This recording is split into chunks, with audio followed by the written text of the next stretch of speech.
respectful of others. The council is not responsible for defamatory remarks. You are. In the case of other panels that I chair, it's usual for the panel members to introduce themselves so that everyone knows who we are.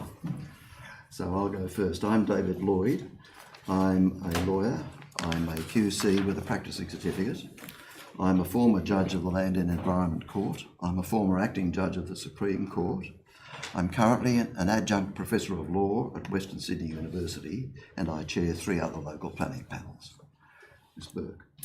My name is Sharon Burke. I'm a heritage consultant working in Sydney. I'm an adjunct professor at the University of Canberra, and I sit on the Woollahra planning panel as well.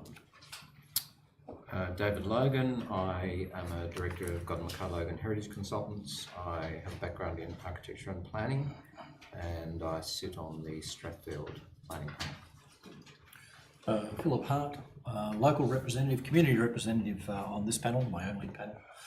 Resident here for 22 years, councillor for a term. That's it.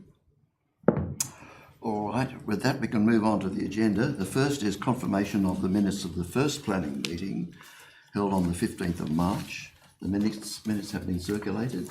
Everyone is in agreement that they're correct? Yes. So they are confirmed.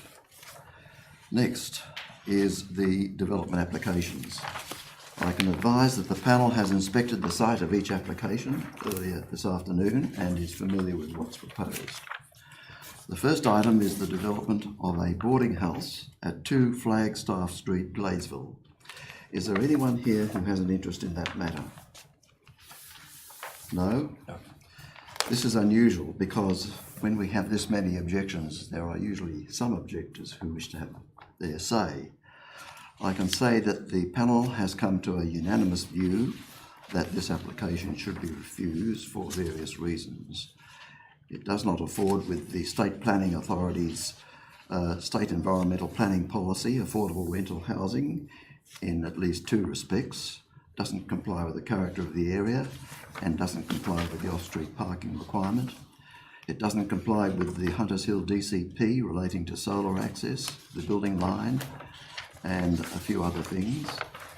It doesn't comply with the Hunters Hill local environmental plan because of the isolation of the adjoining property number 4 Flagstaff Street.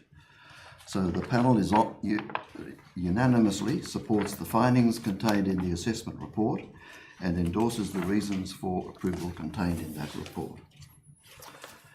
So with that we can move on to the second matter, number 49 Wyberlina Road, Hunters Hill. This is an application for alterations and additions to an existing dwelling. Does anyone here have an interest in that matter? This has been referred to the panel because of the infringement of the height control under the Hunters Hill Local Environmental Plan, infringement of the number of stories control, infringement of the landscape area control. It complies with the floor space ratio control, complies with the foreshore building line. The report recommends approval. There are no adverse effects upon any adjoining property, and accordingly the panel in this case again supports the findings contained in the assessment report and endorses the reasons for approval contained in that report. I think I said approval in the other one. Yeah, I should say refusal. Yes. So the panel endorses the reasons for refusal in Flagstaff Street and endorses the reasons for approval in relation to Wyberlina Road. Any other general business? If not, I can happily conclude the meeting.